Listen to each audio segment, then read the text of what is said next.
Frères et sœurs, il existe un son qui traverse les générations, un son qui peut élever l'âme vers les cieux ou la plonger dans les ténèbres. La musique n'est pas un simple ornement de la vie, c'est une force spirituelle qui pénètre au plus profond du cœur humain. Depuis les aurores de la création, les anges eux-mêmes chantaient en la présence de Dieu. Et pourtant, l'ennemi de nos âmes a également compris le pouvoir de la mélodie. Il fut créé avec des dons musicaux, et avec ceux-ci, il a trompé des millions de personnes, déguisant ses mensonges avec des notes douces et des harmonies séduisantes. Et ce qui est le plus alarmant, c'est que ces chansons, écrites avec un esprit contraire à Dieu, se sont infiltrées dans les lieux mêmes où nous devrions adorer en esprit et en vérité. La Bible nous avertit que Satan se déguise en ange de lumière. Ne pensez-vous pas qu'il peut aussi déguiser ses chansons en hymnes? Aujourd'hui, beaucoup élèvent dans leur voix dans l'Église, sans discerner la source de ce qu'ils chantent. Des paroles vides, des mélodies creuses, des rythmes qui exaltent l'homme plus que le Créateur, ont trouvé leur place sur l'autel du Seigneur. Il est possible d'entonner des chants avec enthousiasme, tout en répétant un écho des ténèbres déguisées en adoration. Bien-aimés, que se passe-t-il lorsque ce qui semble saint est en réalité profane? Que se passe-t-il lorsque le peuple de Dieu confond l'émotionnel avec le spirituel? L'adoration véritable ne peut être fabriquée par l'homme, ni contaminée par le monde. L'ennemi cherche à voler la louange qui appartient uniquement à Christ, et il le fait en infiltrant sa musique au sein du peuple de Dieu. Aujourd'hui, nous devons ouvrir les yeux et reconnaître que toutes les chansons chantées dans l'Église ne viennent pas du ciel. Une bataille invisible se livre dans chaque recoin du monde.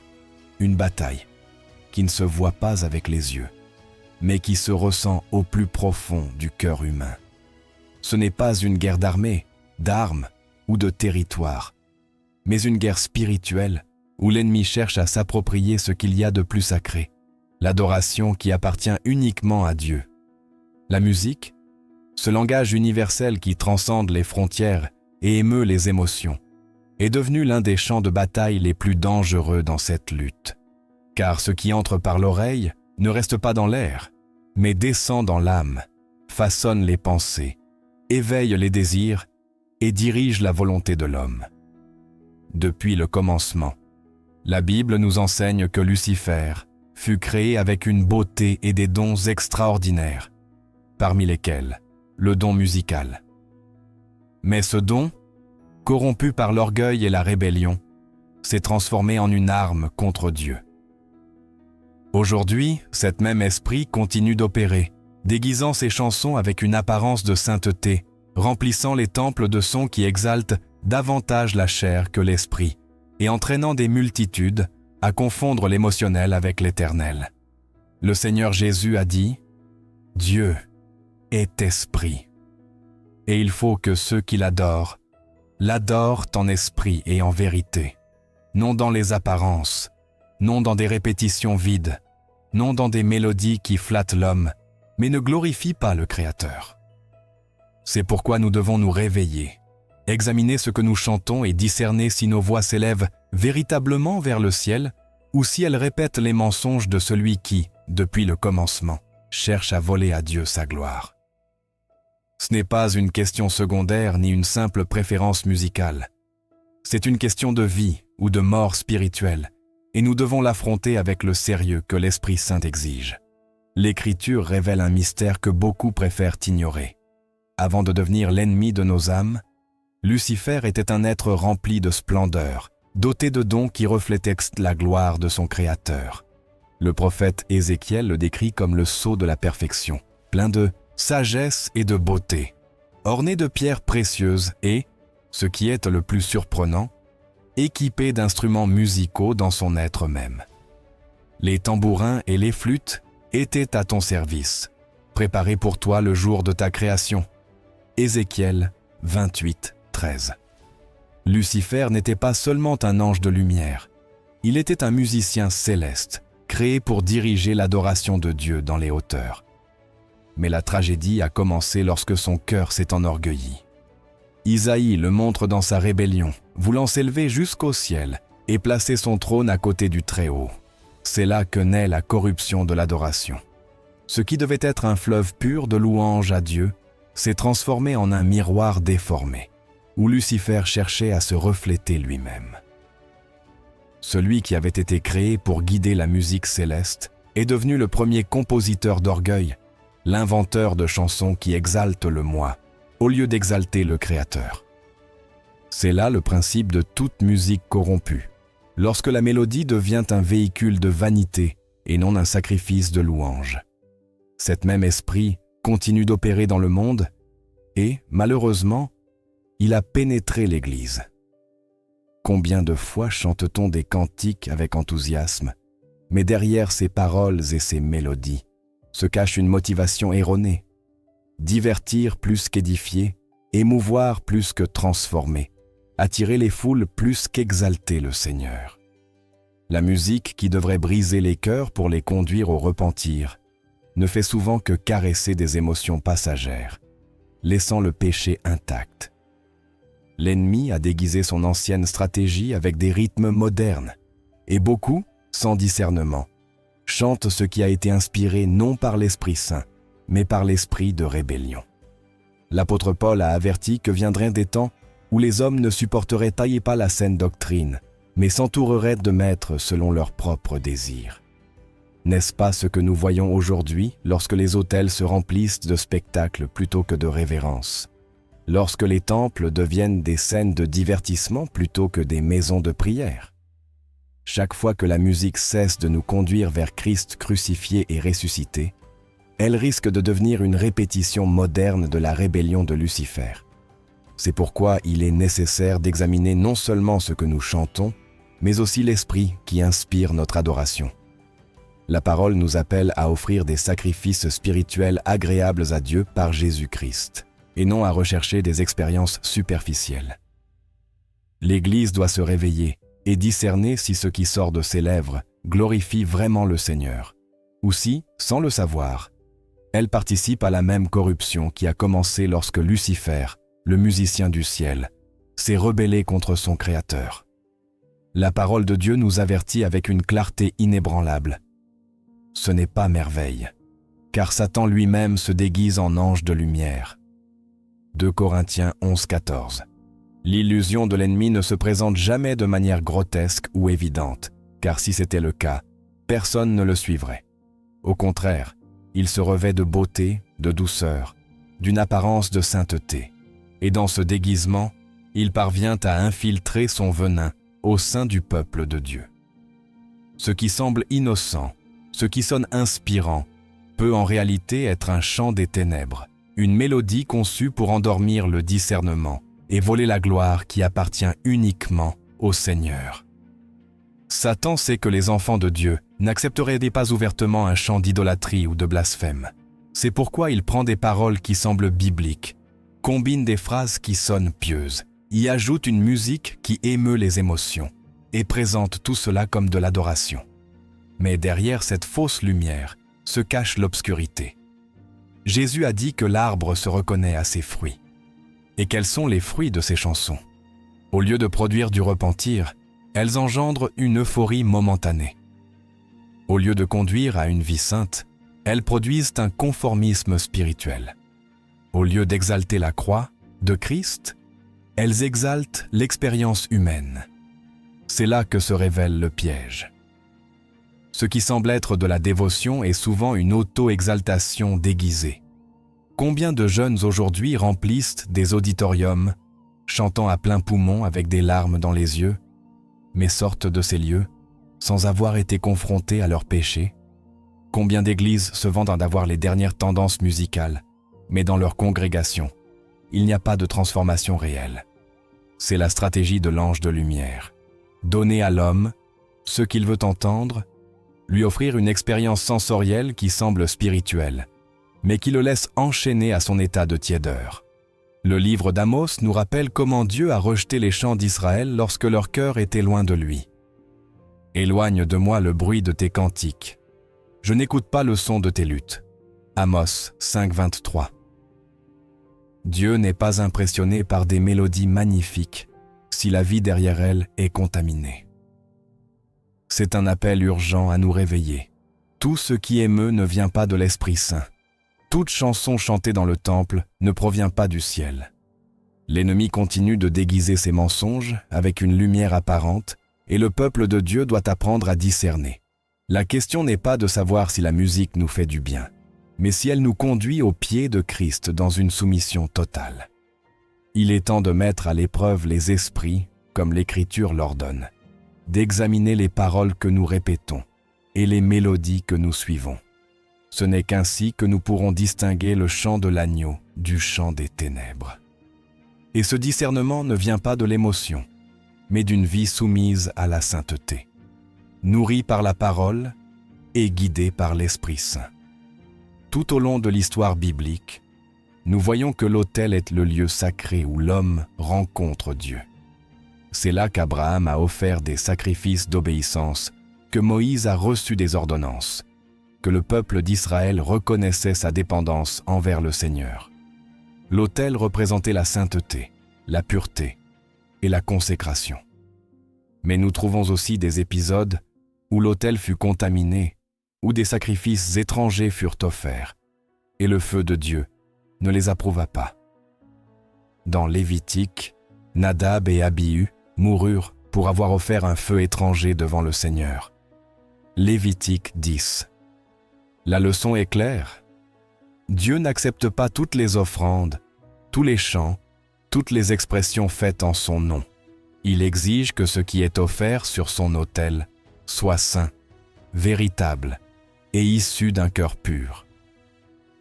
Aujourd'hui, malheureusement, de nombreux autels sont contaminés, non pas par des sacrifices d'animaux, mais par des chansons qui détournent le cœur du peuple. Des mélodies qui plaisent à l'oreille, des paroles qui semblent spirituelles, mais qui, au fond, n'exaltent pas la majesté de Christ, mais l'émotion humaine. Au lieu de conduire à la croix, elles divertissent. Au lieu de briser, elles distraient. L'autel, qui devrait être un lieu de rencontre avec la gloire de Dieu, devient une scène de spectacle. Et le peuple chante avec ferveur, mais leur cœur reste attaché au péché, car la musique offerte n'a pas été consacrée, mais contaminée. Le prophète Isaïe a averti « Ce peuple m'honore des lèvres, mais son cœur est loin de moi. » Isaïe 29:13. Cela décrit parfaitement le danger auquel nous faisons face. Chanter avec passion ne suffit pas. Dieu regarde au-delà des lèvres et examine le cœur. Lorsque ce qui est chanté sur l'autel ne naît pas de la vérité de la parole, mais de la créativité humaine contaminée par le monde, cela devient un feu étranger que Dieu n'approuve pas. Et comme dans les temps anciens, ce feu étranger n'attire pas la gloire du Seigneur, mais provoque son rejet. De nos jours, nous voyons des congrégations qui se vantent d'avoir de grands ministères musicaux, des lumières éclatantes, des sons impressionnants, mais qui manquent de puissance spirituelle. Les cœurs ne se convertissent pas, les vies ne se transforment pas, car la musique entonnée sur l'autel ne conduit ni au repentir ni à la sainteté. C'est un écho du monde déguisé en adoration. C'est la contamination de l'autel, et, tant qu'il ne sera pas purifié, le peuple continuera à chanter sans expérimenter le véritable mouvement de l'Esprit Saint. C'est un appel solennel. L'autel ne peut être profané par des chansons creuses, ni par des mélodies qui flattent la chair. L'autel appartient à Dieu, et tout ce qui y est offert doit refléter sa sainteté. L'Église doit retrouver le discernement, elle doit éprouver chaque parole, chaque mélodie, chaque intention, et se demander: cela conduit-il le cœur du peuple vers Dieu, ou le détourne-t-il vers autre chose? Ce n'est qu'ainsi que l'autel sera purifié et redeviendra un lieu de rencontre avec la présence du Très-Haut. Une des plus grandes tragédies de l'adoration contemporaine est que l'homme a commencé à occuper la place qui revient uniquement à Dieu. Les hymnes, qui devraient naître d'un cœur brisé, soumis à la croix, sont devenus des expressions creuses où l'orgueil se déguise en spiritualité. On chante avec force, on lève les mains, on illumine des auditoriums, mais souvent, ce qui résonne n'est pas l'Esprit de Dieu, mais l'ego humain en quête de reconnaissance.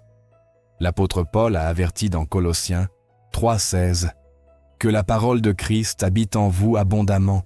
Instruisez-vous et exhortez-vous les uns les autres en toute sagesse, par des psaumes, des hymnes, des cantiques si spirituels, chantant à Dieu dans vos cœurs avec grâce. Remarquez que Paul ne parle pas de chanter avec technique ou spectacle, mais avec grâce dans le cœur.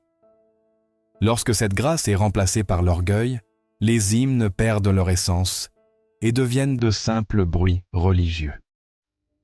L'orgueil dans l'adoration ne se manifeste pas toujours de manière évidente. Il peut se cacher dans un désir d'exhibition, dans la recherche d'applaudissements, dans la vanité d'avoir la meilleure voix ou la musique la plus innovante. Mais chaque fois que l'homme est exalté au lieu de Christ, l'autel est contaminé. Jésus lui-même a enseigné que le Père cherche des adorateurs en esprit et en vérité. Jean 4,23. Cela signifie que ce qu'il recherche n'est pas la perfection musicale, mais des cœurs brisés. L'orgueil produit des chansons humaines, le brisement produit des cantiques spirituels. Combien de fois voyons-nous des ministères de louanges plus préoccupés par la production que par la prière, plus intéressés à impressionner la congrégation qu'à s'humilier devant le Seigneur? Et le résultat est prévisible. La musique émeut, mais ne transforme pas. La congrégation applaudit, mais ne se repent pas. Le peuple est ému par des sentiments, mais pas par la sainteté. C'est le fruit des hymnes humains, sans esprit. Un peuple qui chante beaucoup, mais vit peu. L'Écriture nous rappelle que Dieu résiste aux orgueilleux et donne de la grâce aux humbles. Jacques 4,6. C'est un avertissement solennel pour tous ceux qui participent à la musique dans l'Église. L'orgueil, même déguisé en spiritualité, est abominable devant Dieu. L'adoration véritable naît de cœurs brisés, non de talents gonflés d'orgueil. C'est le chant du pécheur repentant, non de l'artiste en quête de reconnaissance. C'est la voix de celui qui a été racheté, non de celui qui veut être applaudi. Nous devons revenir au brisement, revenir à l'autel où nos chansons ne sont pas pour notre gloire, mais pour la gloire de l'agneau, immolé. Des hymnes qui ne jaillissent pas de la vanité humaine, mais de l'Esprit de Dieu, agissant dans les profondeurs. Car lorsque l'orgueil remplace le brisement, ce qui devrait être de l'adoration devient une idolâtrie déguisée, et Dieu ne partage sa gloire avec personne. Ce n'est que lorsque le cœur est humilié devant lui que les hymnes deviennent un sacrifice vivant et saint, agréable à sa présence. Notre Seigneur Jésus-Christ a dit dans Matthieu 12, 34, « C'est de l'abondance du cœur que la bouche parle. » Et si cela est vrai pour nos paroles quotidiennes, combien plus pour les chants que nous entonnons sur l'autel. La musique qui sort de nos lèvres n'est pas un ornement superficiel, mais un miroir de l'état spirituel de notre cœur. Ce que nous chantons révèle ce que nous aimons, ce que nous pensons, ce que nous désirons. Et si nos chants sont vides de vérité, s'ils exaltent davantage les émotions humaines que la sainteté de Dieu, alors notre adoration n'est qu'un reflet d'un cœur qui n'a pas encore été brisé ni transformé par l'Esprit Saint. Le danger est que nous pouvons chanter avec enthousiasme, répéter des paroles qui sonnent justes, mais si le cœur n'est pas pur, ces chansons deviennent des témoins de notre hypocrisie. Le prophète Jérémie a déclaré que le cœur est tortueux par-dessus tout et désespérément méchant. Jérémie 17,9. Et un cœur tortueux produira des chants tortueux. Beaucoup de croyants aujourd'hui se contentent de chanter ce qui est à la mode, ce qui émeut leurs émotions, sans s'arrêter pour examiner si ces paroles naissent de la parole de Dieu ou simplement de la créativité humaine.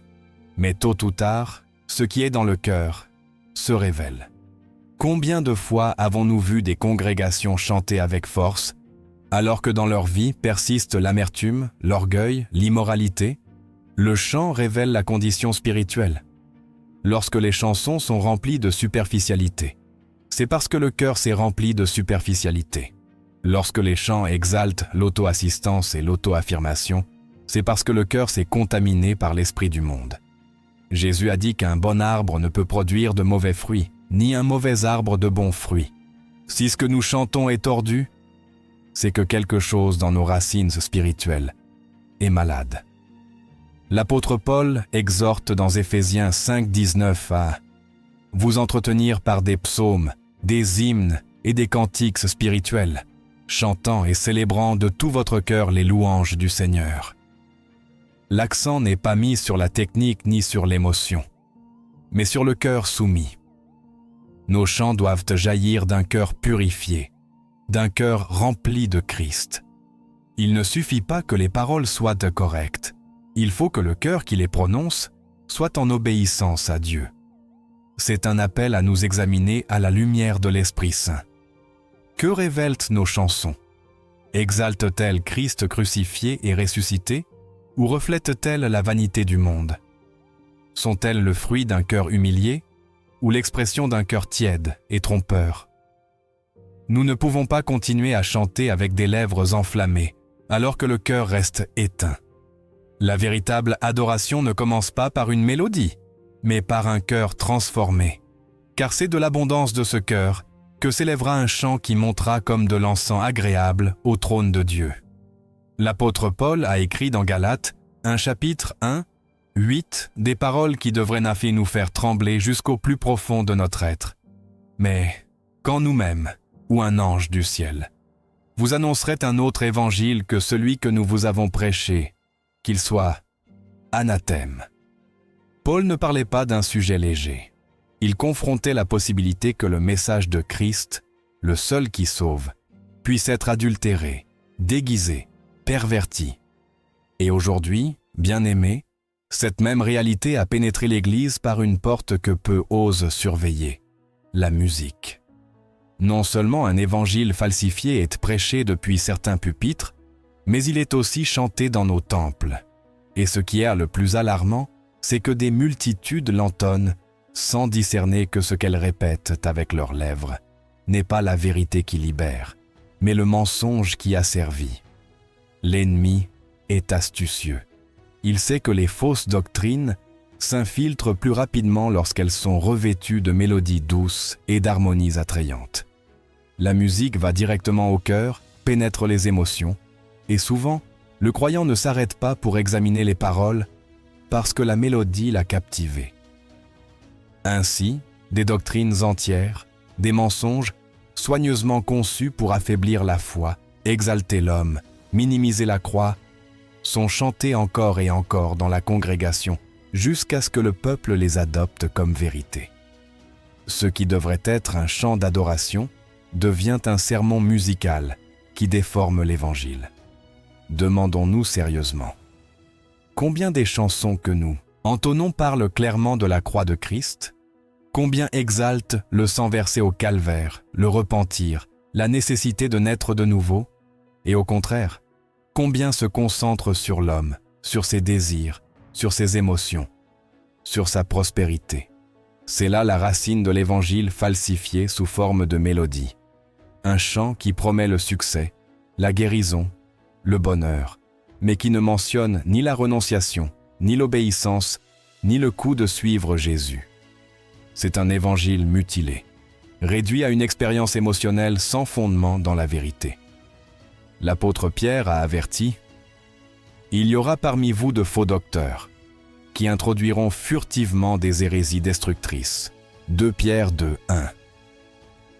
Et ces hérésies n'arrivent pas toujours sous forme de livres ou de sermons, mais aussi à travers des chansons qui, peu à peu, remplacent la saine doctrine par des phrases jolies, faciles à répéter, mais vides de pouvoir transformateur.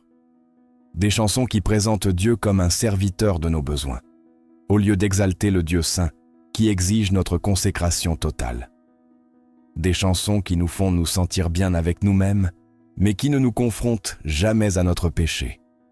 Des chansons qui proclament un évangile confortable, mais non l'évangile de Jésus-Christ. Et bien-aimés, Ce mensonge n'est pas nouveau.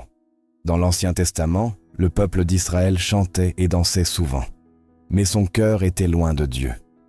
Dans Amos 5, 23 à 24, le Seigneur déclare « Éloigne de moi le bruit de tes cantiques, je n'écoute pas le son de tes luttes, mais que la justice coule comme un fleuve, et le droit comme un torrent impétueux. » Dieu n'était pas impressionné par la musique du peuple, car bien qu'il chantait, il vivait dans l'injustice, adorait des idoles et s'éloignait de sa parole. De la même manière aujourd'hui, le Seigneur ne prend pas plaisir dans des chansons qui proclament un évangile dilué, même si elles sont populaires, même si elles remplissent des stades, même si elles émeuvent des multitudes. Il exige la vérité dans l'intime, des chants qui reflètent la pureté de l'évangile de Christ. Le danger de l'évangile falsifié sous forme de mélodie est qu'il endort la conscience. Lorsqu'on écoute un sermon erroné, on peut le questionner, l'examiner à la lumière de l'Écriture. Mais lorsqu'un mensonge est chanté encore et encore, il est mémorisé, intériorisé, il devient une partie de l'adoration collective. Ce qui devrait être un chant saint devient un venin répété en chœur. Et des multitudes, sans s'en rendre compte, commencent à croire ce qu'elles chantent, car ce qui est chanté s'ancre dans le cœur. C'est de l'abondance du cœur que la bouche parle.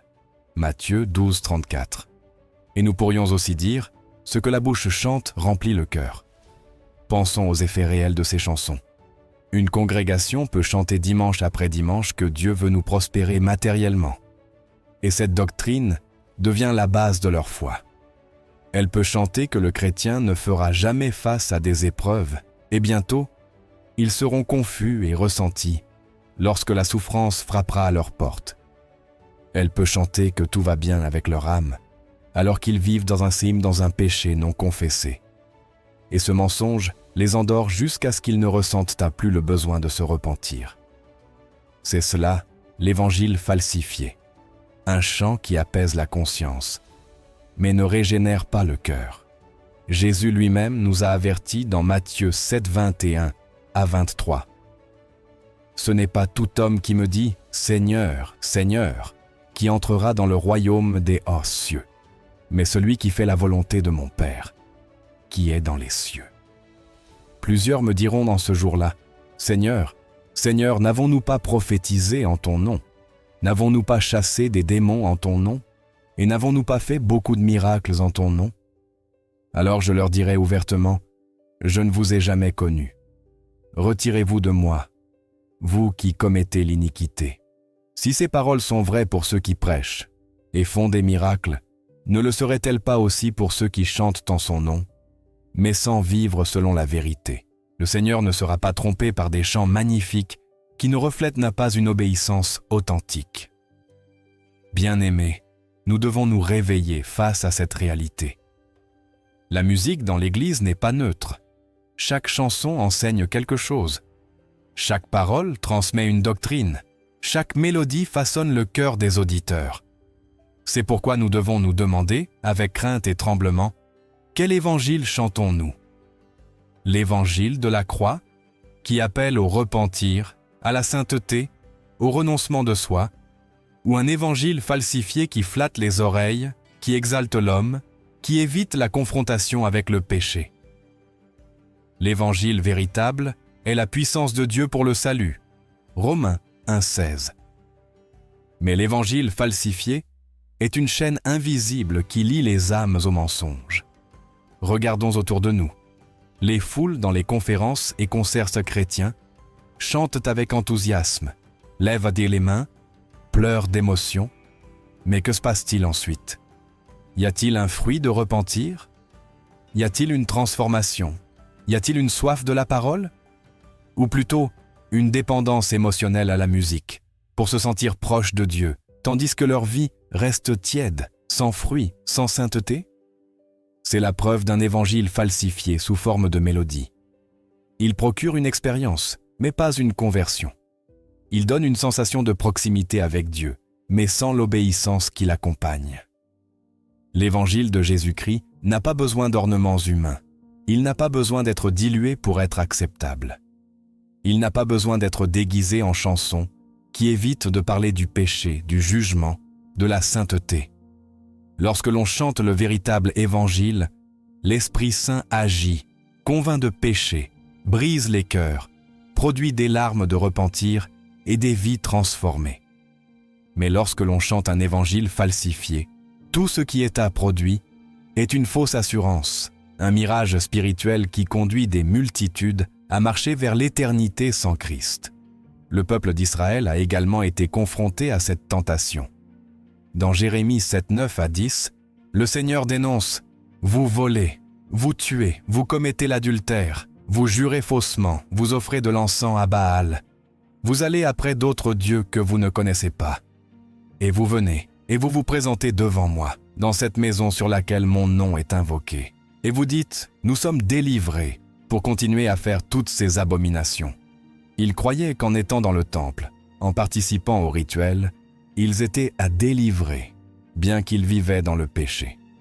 Aujourd'hui, beaucoup croient qu'en chantant des chansons chrétiennes, même fausses, ils sont en communion avec Dieu, alors qu'en réalité, ils restent esclaves du monde.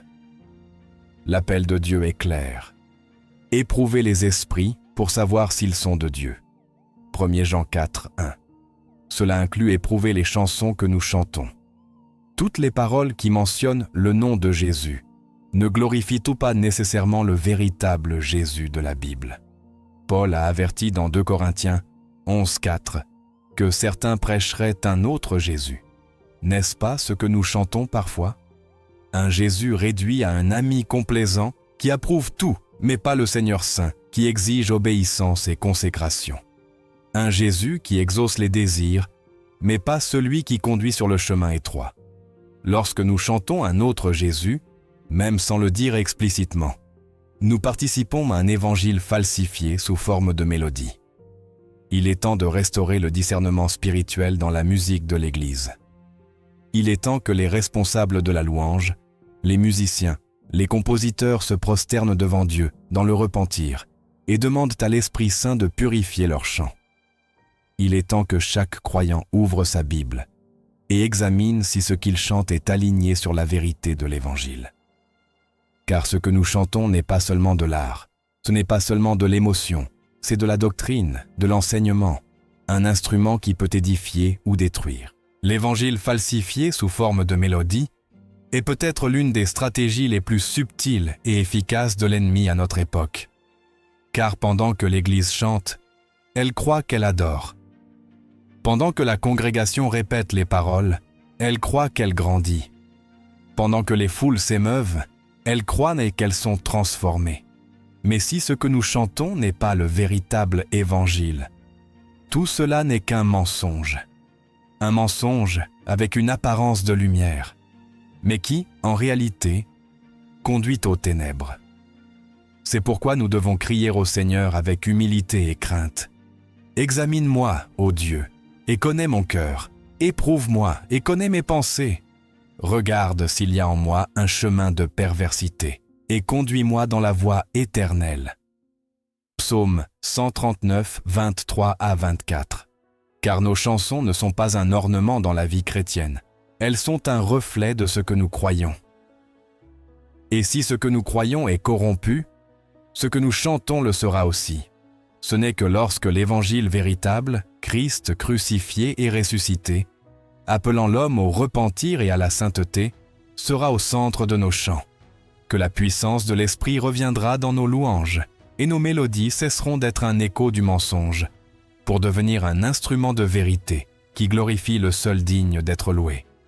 Lorsque nous parlons de musique, beaucoup pensent qu'il s'agit simplement d'une question de goût personnel, d'un simple divertissement qui réjouit le cœur ou d'un accompagnement sonore pour l'âme.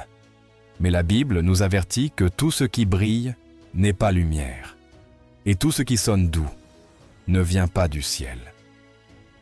L'ennemi a utilisé dès le commencement ce que Dieu a créé pour sa gloire, le tordant, le contaminant, le déguisant en quelque chose d'attrayant, mais chargé d'un venin mortel.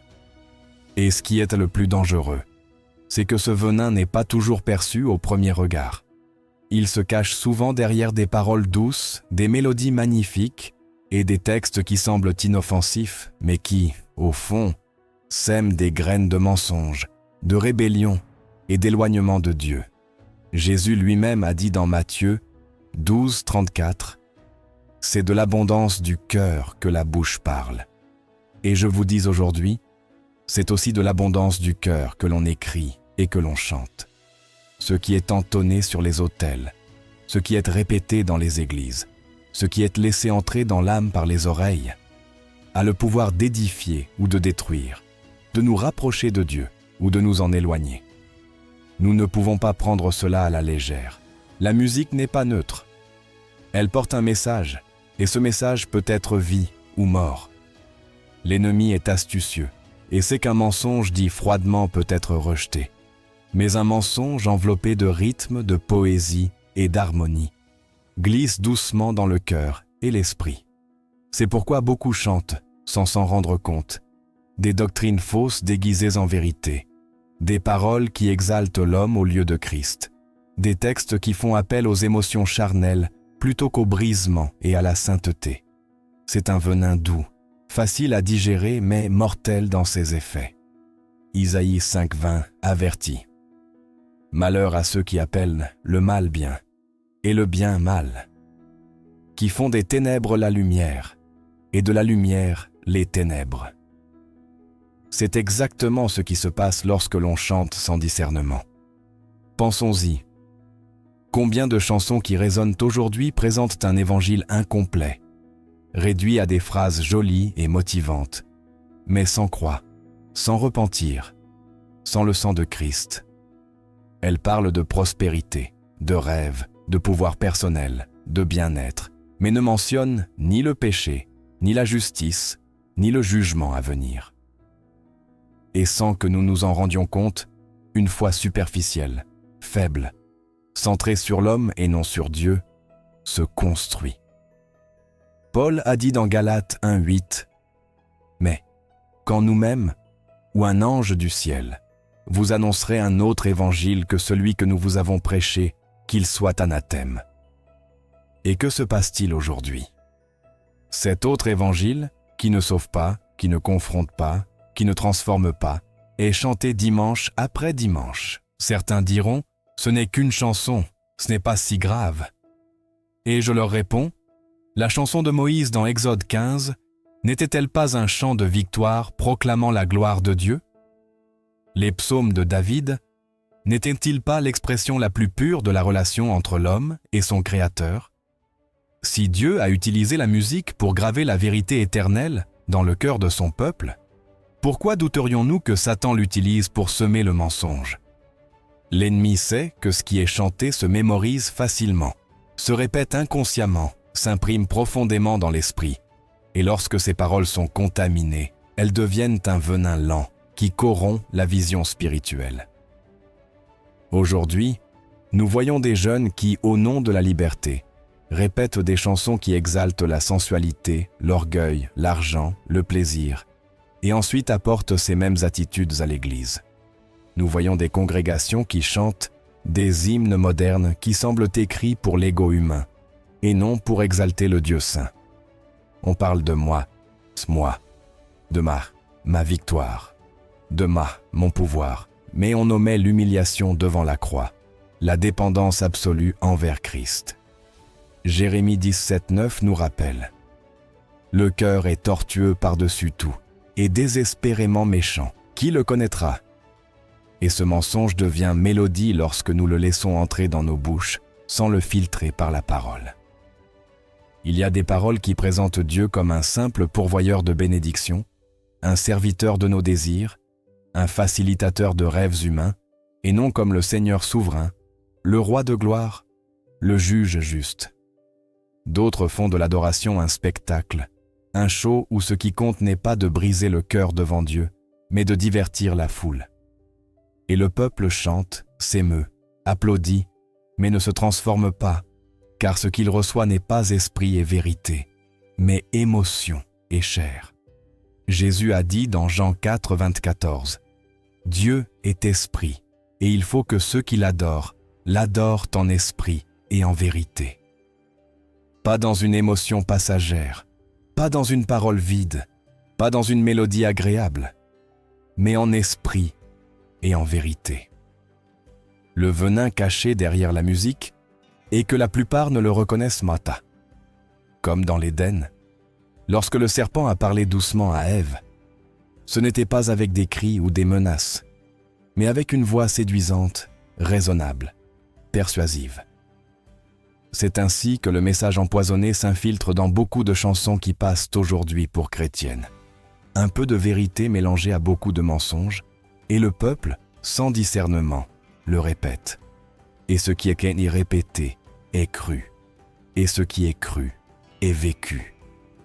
C'est pourquoi la parole nous appelle dans Colossiens 3,16 « Que la parole de Christ habite en vous abondamment.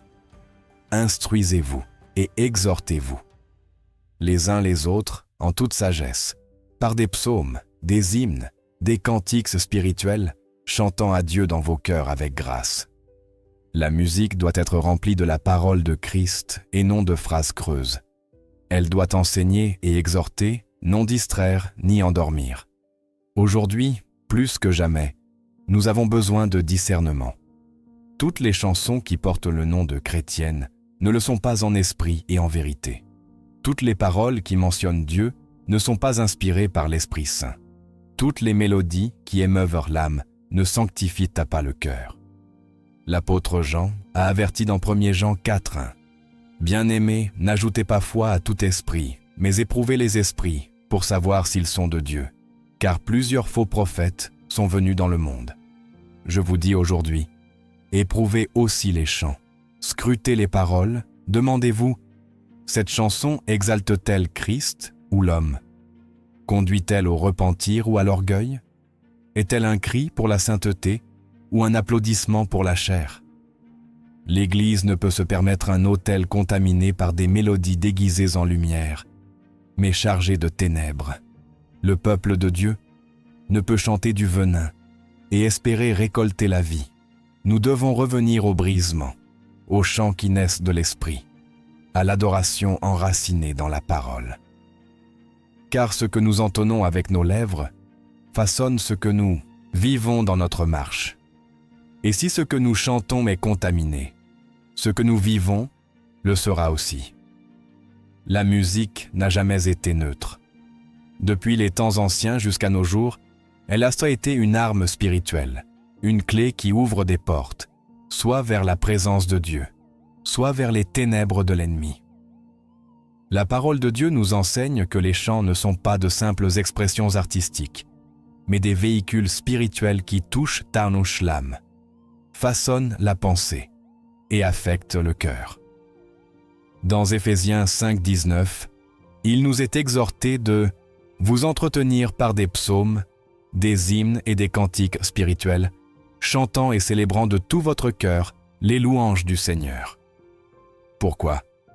Parce que ce que nous chantons s'imprime dans notre esprit et devient une confession de notre foi.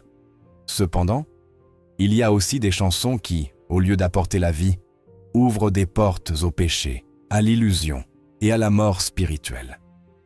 Beaucoup pensent qu'il suffit qu'une mélodie soit agréable ou qu'une parole ait une touche religieuse pour que la musique soit acceptable devant Dieu. Mais c'est une illusion dangereuse. L'ennemi sait que ce qu'il ne peut détruire ouvertement, il peut l'infiltrer subtilement. Tout comme Ève a écouté la voix du serpent dans le jardin et fut trompée, aujourd'hui, beaucoup écoutent des voix déguisées dans des chansons entonnées, même au sein des congrégations. Et ces paroles, loin de conduire à Christ, promeuvent un évangile dilué, centré sur l'homme, où la croix perd son tranchant et la sainteté est remplacée par le divertissement. Jérémie 6,16 nous rappelle « Ainsi parle l'Éternel. Tenez-vous sur les chemins, regardez, et informez-vous des sentiers d'autrefois. Quelle est la bonne voie? Marchez-y, et vous trouverez le repos pour vos âmes. » Mais ils répondent « Nous n'y marcherons pas. » Cet esprit de rébellion se manifeste lorsque nous choisissons de chanter ce qui plaît aux oreilles, mais non au cœur de Dieu. Les chants sont des clés. Une clé peut ouvrir la porte de la gloire céleste ou la porte à des influences démoniaques. Pensez à l'exemple de David qui, en jouant de sa harpe, faisait fuir l'esprit malin qui tourmentait Saül. La musique ointe a le pouvoir de briser les chaînes, d'apporter la paix et de préparer les cœurs à recevoir la parole. Mais en contraste, il y a aussi la musique qui asservit, qui agite la chair, qui incite à la vanité et à la rébellion. Isaïe 5,12 dénonce le peuple qui se livrait à la musique et au vin, mais ne considérait pas l'œuvre de l'Éternel, ni l'opération de ses mains. La musique qui ne naît pas d'un cœur brisé devant Dieu peut devenir une porte ouverte au jugement. De nos jours, les chants sont devenus un miroir du cœur de l'Église. Là où il y a une légèreté spirituelle, on chante des chansons légères.